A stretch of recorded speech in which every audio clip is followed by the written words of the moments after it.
Hi, I'm Dr. Jake Caldwell, and I'd like to talk to you today about an exercise you can do that will improve your posture, improve the suppleness of your neck, and improve the suppleness of your shoulders fairly dramatically for a lot of people. And it's called upper chest breathing. It's something that if you study breathing, you're told not to do. And that's a shame because really this is a very, very important exercise that can help open up a lot of things that are very tight for almost all of us.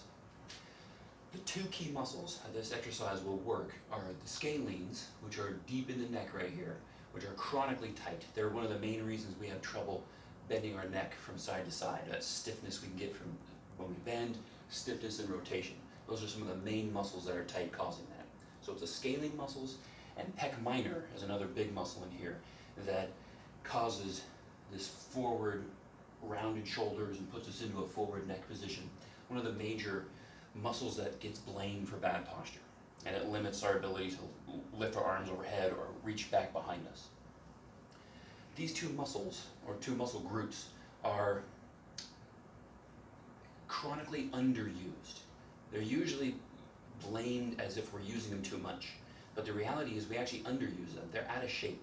And the reason for this is that they're accessory breathing muscles, which means we only use them when we're panting, when we're really working hard. And we don't get enough exercise in our lives, pretty much across the board. Most people are couch potatoes, not doing enough at all, so those muscles aren't getting exercised. Rarely ever are they being exercised. And on the other hand, there's those who do exercise, but mostly they're couch potatoes who then work out really hard for a brief period of time. And if anything, they're just overworking those muscles randomly and suddenly.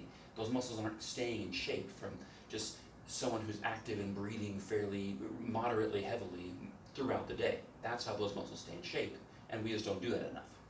So this exercise helps to warm those muscles up, bring them back online. They're kind of just shut down and off.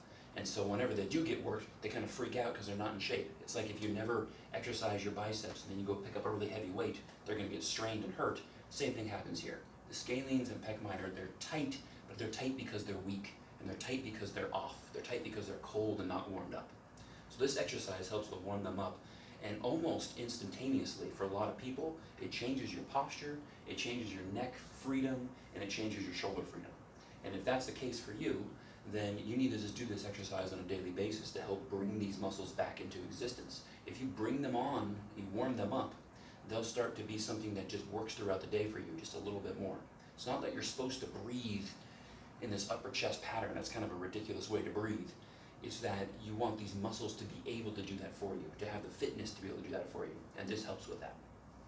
The exercise itself is best done lying on the ground, and I'll show you that in a second, but I want to walk you through it in standing, although don't do it in standing until you've been doing it on the ground a lot, because in standing you're working against gravity, and that's a whole lot more to ask these muscles to do when they're out of shape, and you'll probably strain them and hurt them. So please don't do it in standing, do it on the floor, but I'll show you it here in standing. You interlace your fingers and you put them on top of your head, and then you're really just inhaling maximally up into your chest with the idea that your sternum, your breastbone, is going to lift up and touch your chin. Now they can't actually do that. You're not going to inhale that far, but the idea is have that image in mind, that you're inhaling so largely that this is coming up and going to touch your chin. So it looks like this.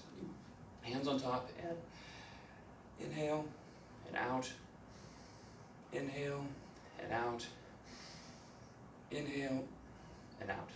Now you're not actually lifting your shoulders up, you're not actively lifting this up, you're doing it with your breath. It's all a breathing exercise. Now it's best to do it on the floor, so I'll show it on the floor. So you lie face up, legs long, arms on top, or fingers interlaced on top of the head. Now many people are not comfortable in this position, so don't hurt yourself. Put pillows underneath your knees if you need to, bend your knees if you need to, use a pillow under your head if you need to. You might not be able to get your arms up all the way on top of your head, that's fine. Put them up as high as they can go comfortably in order to do this exercise. They don't have to be here, but it's helpful to have them here. So it looks like this. So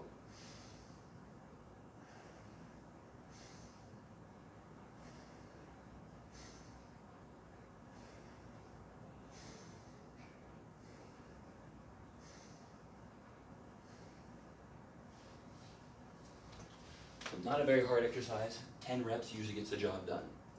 Try beforehand, before you do it, try bending your neck each direction, try looking over your shoulder each direction, and try reaching up overhead with each arm. See how that feels beforehand, do the exercise, and then come back and check that again. I know for me, if my neck is ever feeling stiff, I can do 10 reps of this, and it's amazing how much more flexibility my neck has in all ranges of motion, and how easy it is to reach up overhead if there's any stiffness there. These muscles are just out of shape and don't get enough exercise. So, very valuable thing to do just on a daily basis for your posture. Very valuable thing to do if you're going to go for a run or any sort of cardiovascular exercise, to do this beforehand to kind of wake these muscles up so that they'll help you when you're running, because we need these when we're running. These muscles get put down a lot as if there's something wrong with them and we need to just never use them, and that's not the case. We need to use them, but use them wisely, and getting them fit is extremely valuable for keeping them healthy and not tight all the time. So scalenes and pec minor, there's other muscles that this works too, but those are the two main ones I want to talk about today.